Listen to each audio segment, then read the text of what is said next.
ಚಿಕ್ಕಮಗಳೂರು ತಾಲೂಕಿನಾದ್ಯಂತ ಕಳೆದ ಕೆಲವು ದಿನಗಳಿಂದ ನಿರಂತರವಾಗಿ ಭಾರೀ ಮಳೆಯಾಗುತ್ತಿದೆ. ವೀಕೆಂಡ್ ಹಿನ್ನೆಲೆ ಮಲೆನಾಡಿನ ಪ್ರವಾಸಿ ತಾಣಗಳಲ್ಲಿ ಪ್ರವಾಸಿಗರ ದಟ್ಟಣೆ ಹೆಚ್ಚಾಗಿದೆ. ಮಳೆಗಾಲದಲ್ಲಿ ಪ್ರಕೃತಿಯ ಸೌಂದರ್ಯ ಸವಿಯಲು ಹಾಗೂ ಬೈಕ್ ರೈಡ್, ಟ್ರೆಕ್ಕಿಂಗ್, ಬೆಟ್ಟಗುಡ್ಡ ಮತ್ತು ಜಲಪಾತಗಳ ವೀಕ್ಷಣೆಗೆ ತೆರಳುವವರ ಸಂಖ್ಯೆ ದಿನದಿಂದ ದಿನಕ್ಕೆ ಏರಿಕೆಯಾಗುತ್ತಿದೆ.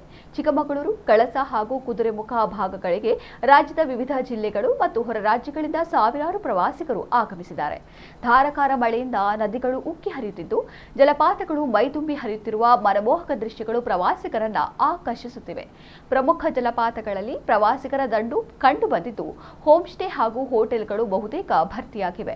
ಆದರೆ ಭಾರೀ ಮಳೆಯ ಪರಿಣಾಮ ಜಲಪಾತಗಳು ಹಾಗೂ ನದಿಗಳಲ್ಲಿ ನೀರಿನ ಹರಿವು ಅಪಾಯದ ಮಟ್ಟದಲ್ಲಿರುವುದರಿಂದ ಪ್ರವಾಸಿಗರು ಹೆಚ್ಚಿನ ಎಚ್ಚರಿಕೆ ವಹಿಸಬೇಕಾಗಿದೆ. ಮೋಜು ಮಸ್ತಿಯ ಹೆಸರಿನಲ್ಲಿ ಬಂಡೆಗಳ ಮೇಲೆ ನಿಂತು ಸೆಲ್ಫಿ, ಫೋಟೋಶೂಟ್ ಅಥವಾ ವೆಡ್ಡಿಂಗ್ ಶೂಟ್ ನಡೆಸುವುದು ಜೀವಕ್ಕೆ ಅಪಾಯಕಾರಿಯಾಗಬಹುದು.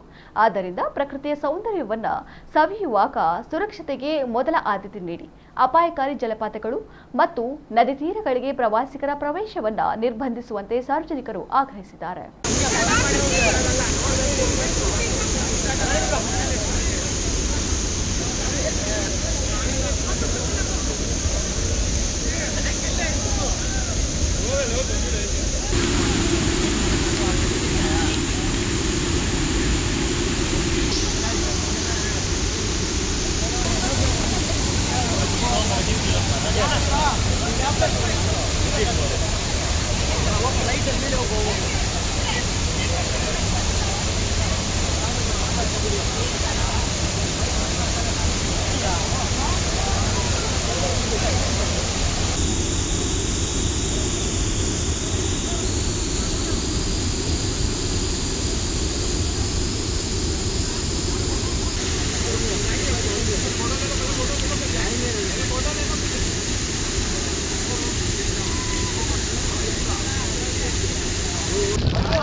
ಮನೆ ವಾಟರ್ ಪಾರ್ಕ್ ಇದೆನಾ?